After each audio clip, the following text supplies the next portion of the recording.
Treasure Island, Chapter 1.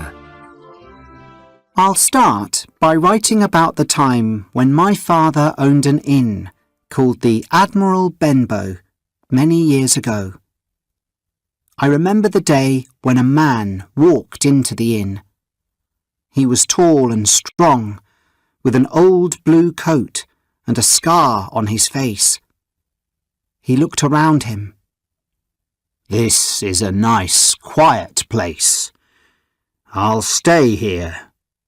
Please, take this up to my room," he said, pointing to a large wooden box. "You can call me Captain. And this is for you," he continued, handing my father 3 or 4 gold coins. The captain was usually a quiet man. He spent his days walking on the beach or on the cliffs. When he came back, he always asked, "Did any sailors visit the inn today?" At first, we thought he wanted to find some other sailors, but later we realized that he didn't want any sailors to find him. In the evenings, the captain sometimes told stories about his time at sea. My father was worried that nobody would want to visit the inn because they would be frightened by the captain's stories, but I think people liked them. The captain stayed at the inn for months. He did not give us any more money for his room, and my father did not dare to ask him for more. One morning, the captain went for a walk along the beach. I was helping my mother to make breakfast when another man walked into the inn. He was thin and pale, with 3 fingers on his left hand. He sat down and asked, "Is this table here for my friend Bill?" I told him that I did not know Bill, and said that the table was for the captain. "Well, my friend Bill might say that he's the captain," he said. "He has a scar on his face and likes to tell a story. Is that him?" "Yes," I said. "He's gone for a walk." "Which way did he walk?" he asked. I pointed towards the beach. The man stood up and waited by the door for the captain to return. When the captain saw the man, he looked pale and ill. "Black dog," the captain said. "That's right," he replied. "I found my friend Bill. We've had a lot of adventures since I lost these fingers." I left them to talk. Then suddenly there were loud shouts, and both men stood up and ran outside. The captain had a sword, and then I saw Black Dog running away with blood on his arm. The man continued running until we could not see him. The captain walked back into the inn. He looked ill, and suddenly he fell over. I thought perhaps he was hurt from the fight. At that moment, the doctor arrived to see my father, who was sick. "Help us, Dr. Livesey. The captain is hurt," said my mother. The doctor looked at him and said, "He is not hurt, but he is very ill. Help me to take him upstairs." We took the captain up to his bedroom, and the doctor gave him some medicine. The captain stayed in bed, but he was not quiet.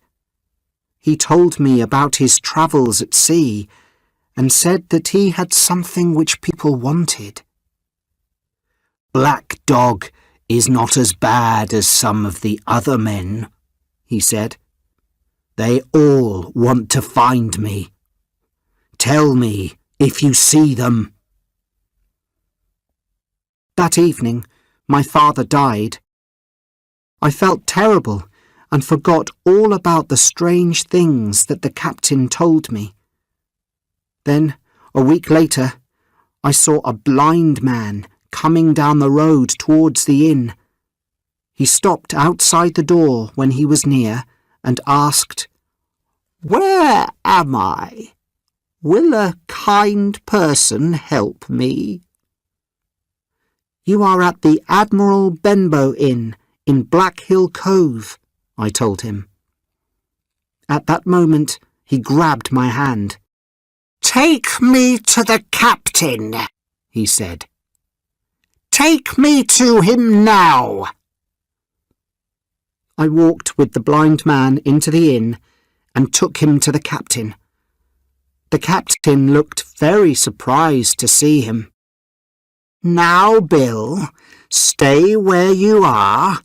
I can hear you. Take this." He then put something in the captain's hand, turned round and left. The captain looked at what the man gave him. 10 o'clock, he said. "I have time."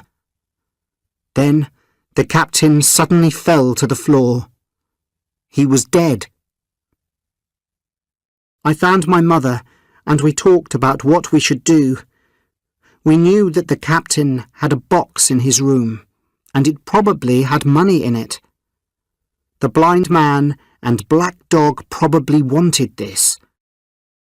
I thought about taking the box to Dr. Livesey, but I did not want to leave my mother. We knew that we were in danger. We decided to go to the nearest village and ask our neighbours for help guarding the inn. However, none of the people in the village wanted to help us. They did not come back with us. But one man went to tell Dr. Livesey. Another man said that we could have his gun. It was dark when we returned to the inn. We found the key to the box in the captain's jacket. I also saw the message that the blind man gave to the captain. It said, "You have until 10 o'clock tonight." We went upstairs, and my mother soon opened the box with the key. Inside, we found some clothes, some guns, some papers, and other things. We also found a bag with some coins inside. "We only have time until 10 o'clock, I said. "Let's leave before the blind man and black dog return." "I'll only take the money which the captain owes us," my mother said, opening the bag. We stood up to leave, and I decided to take the papers from the box too. We walked as quickly as we could back towards the village, but as we walked, we heard the sound of people in the road behind us. "Take the money and run," said my mother. "I'm too weak to continue." I did not want to leave her, so we stopped under a bridge where we could hide in the dark.